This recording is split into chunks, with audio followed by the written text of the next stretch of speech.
Hello again, YouTube land. I know it's been damn near forever since I posted a long update from my desk. If you've seen my Twitter or my Facebook or anything of that ilk, you'll know that I've been pretty busy. Above and beyond life in general. So, things to cover. Christmas. Went to Maine. Fine. Little sister. Dramatic as always. Uh, and what I don't understand about some of the ways she and other people I've encountered behave is this. If you go around or behind my back to say something to Sam, it's not going to be between you and Sam. It's going to be between you and Sam and me. Because Sam, for whatever reasons I still don't clearly understand, chose to marry me. Okay? That means he's not married to anybody else and he's not in a relationship with anybody else.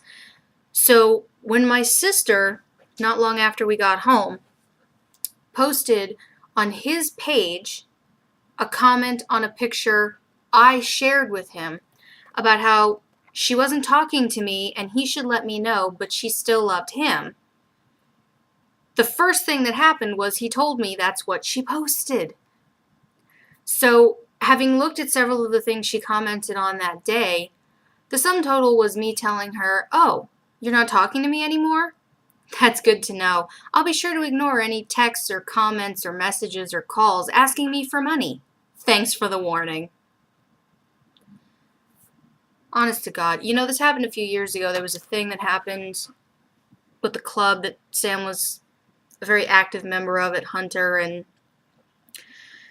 it was another thing where I made an innocuous comment or I did something completely understandable, and people just decided they had a reason to land on me. And, well, I won't name names, but one of those people made a comment on this long thread of comments that kind of set the whole thing off on Facebook. And he basically said something about I was being such a fucking bitch and what did I know and, blah, blah, blah. And it didn't upset me because, I am a bitch. I'm not about to deny that. But Sam took exception. He was not happy that this guy went that far. And he just posted a one-line, clearly emphasized statement saying, "So-and-so, you will not refer to my fiance that way." That was a whole line. Emphatic punctuation, no screaming capitalization, but very emphatic punctuation. And all of a sudden 10 people were like, "I'm sorry, Sam, we didn't mean to upset you, we like you, we're just, she did this and she did that."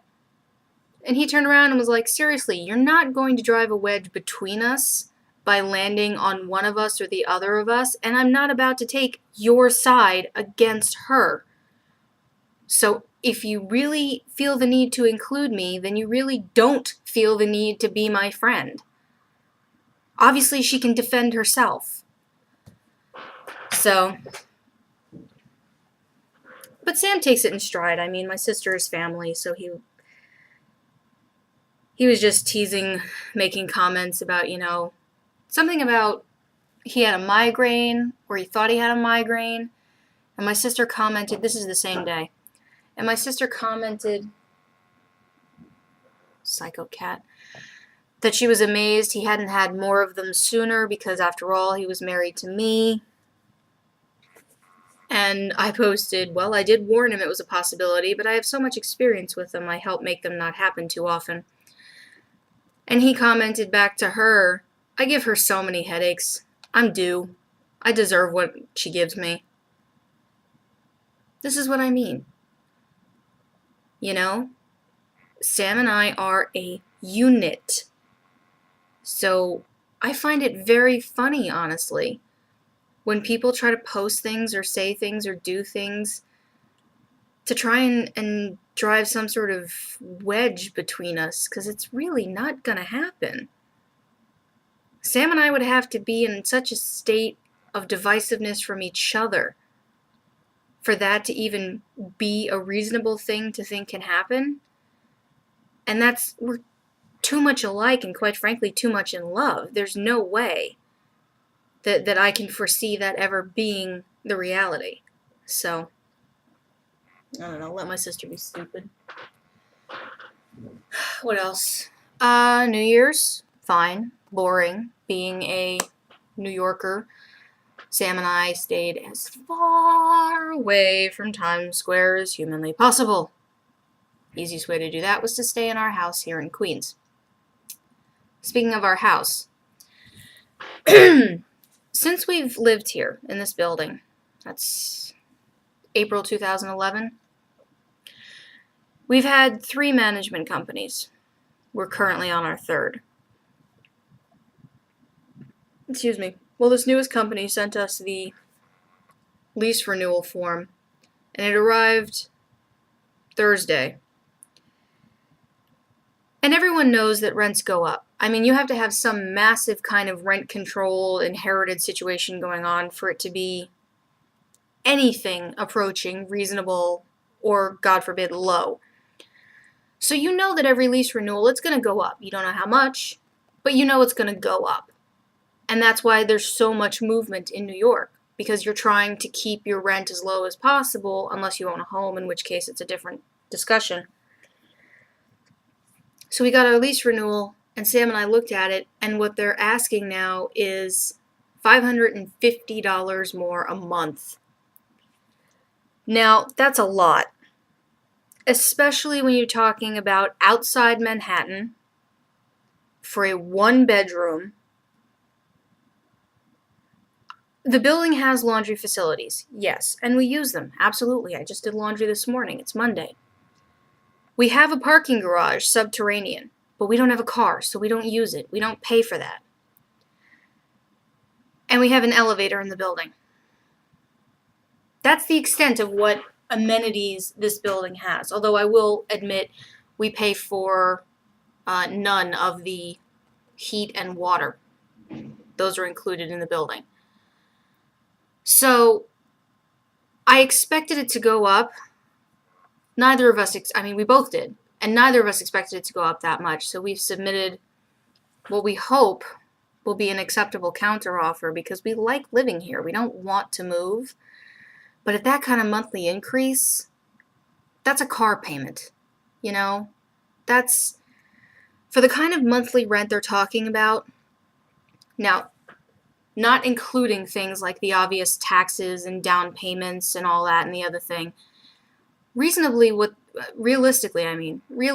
they're talking about at that monthly rent that they've suggested could easily be a monthly mortgage payment. And I say that having friends and family who own homes and pay such amounts monthly for the mortgage payment. So it's a lot. And I'm hoping we'll hear back from them today or tomorrow. Either an acceptance or a counteroffer to what we've suggested as a counteroffer, some sort of negotiatory standpoint. But if not, that means that April 1st we have to be out of here. Which really, I don't like the idea of, because it's not our choice to move. Because it would be one thing if we said, you know what, it's time. It's time to move to a 2-bedroom. It's time to move into a house. It's, there's a reason for us to do this. It's our choice. To have it suddenly become the situation where it's born more out of circumstance than desire or positive necessity, like starting a family and you want to move into a new home, that kind of thing. It's not fun, because it feels like the situation is not as much in your control. It still is, but it doesn't feel that way. So, hopefully. I don't know. And there's been other medical things as usual that I got to deal with. Foot pain coming back, random hip pain that I have no explanation for. Bunch of different things. But other than that, Yeah, I'm trying to spend a bit more time each day cleaning up around here. And especially now that this rent question has become a question, I go into this, I don't want to call it survival mode, but it feels very much like a nomadic mode. Because much of my life, between the age of 13 and 25, I was very nomadic. I mean, I moved a surprising amount for that age range. And I had to travel as light as humanly possible. And even then, it wasn't that easy because at one point I didn't have a car and then I did. So I was able to hold on to a few more things. But then at the end of that time frame, I all of a sudden moved across state lines from Maine back to New York. So there was a whole universe of Spartan living that I was existing in. And since I've been with Sam, there's been more stability, obviously. And we've gotten an apartment now that's easily twice as big as the one we lived in Woodside, and we have definitely spread to fill the space. It accommodates how much we had. It certainly makes us feel like we can get a little bit more. And with this becoming the question, I have to go into a, I guess, solidifying might be the right word. Um, Certainly paring down feels like the imperative, which isn't terribly bad because in the recent weeks and months we've been trying to post things for sale on a Facebook group we're part of called Queer Exchange. You can sell things, you can barter things, you can offer services. It's that kind of a thing. Very sort of I don't know. It makes me think of the natural state of Native American dealings, where it's much more like a barter system, where I'm helping you out because you're part of my community, kind of a thing. So obviously the things we're selling aren't new. Many of them are like new, because as is often the case, you get something with the best of intention of using it, and it doesn't work out that way. So some of these things have found new homes, and I'm glad. There's certainly a few more that we're going to post, that we need to post, because I have kitchen equipment now that's of a much better caliber. So a lot of this is the in-between stuff that I got as a form of tide over or holdover because I was trying to be cheap about it. And it really doesn't pay. I mean, in that particular function, it really doesn't pay because we're doing a lot more cooking at home and preparing at home. Like, I've already made 2 loaves of bread this week because it's good and we go through it that quick between the two of us. Between his lunches and breakfasts and things like that. And we do homemade pickles. I do homemade red sauce. There's a whole bunch of stuff that we really try to stick more to at home. And admittedly, it's part of a New Year's package of resolutions to be keeping up with that kind of a thing. And so far, it's not been that bad. It honestly comes down to a matter of me actually putting in the effort because I'm the one who's here and I'm the one who has the time and, quite frankly, the culinary skill.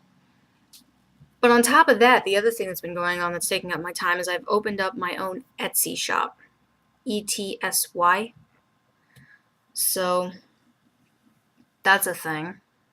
And I only have about a dozen of the scarves I've made posted on there, but several of them I have repeats of. So it says that there's like 11 scarves, but there's 4 or 5 of those where I actually have 2, 3, 5, or 6 of that color. So now I'm working on making more hats. I want to get a larger knitting device because I have the little version of it right now. I want the bigger one. And I feel more confident that I will be able to competently make larger items using it. So blankets, potentially Afghans, that kind of thing. Meanwhile, life around here is relatively quiet. Rizzo is still working on his training, but he's not even a year yet. Hi, cutie. He's fallen in love with my LL Bean Wicked Good Throw blanket I got myself over the holidays. And it's so cute. They actually retweeted, the corporate Twitter account, LL Bean, retweeted a picture of him snuggled up in the blanket on my lap as a promotional, here's why our product is good kind of a thing.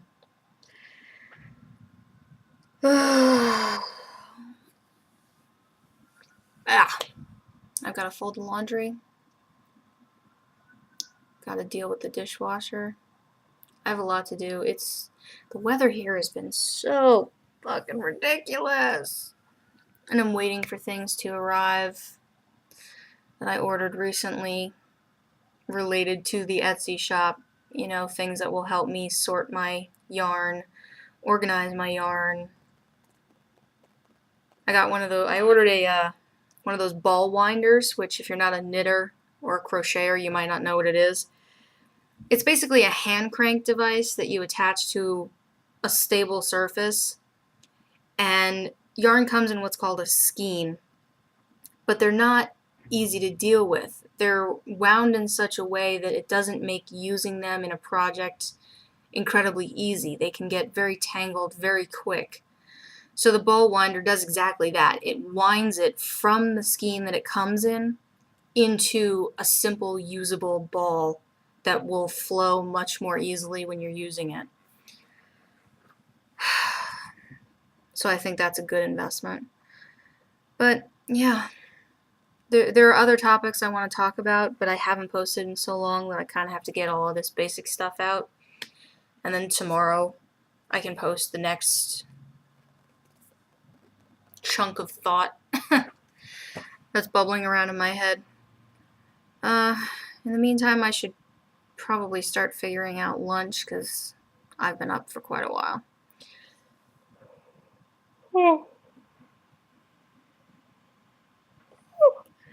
Excuse me. So that's it for now. Back I go to the cleaning and sorting and organizing and decision making, whatever. Yeah, we have too much stuff. Okay, off I go. Hope your new year has started off well.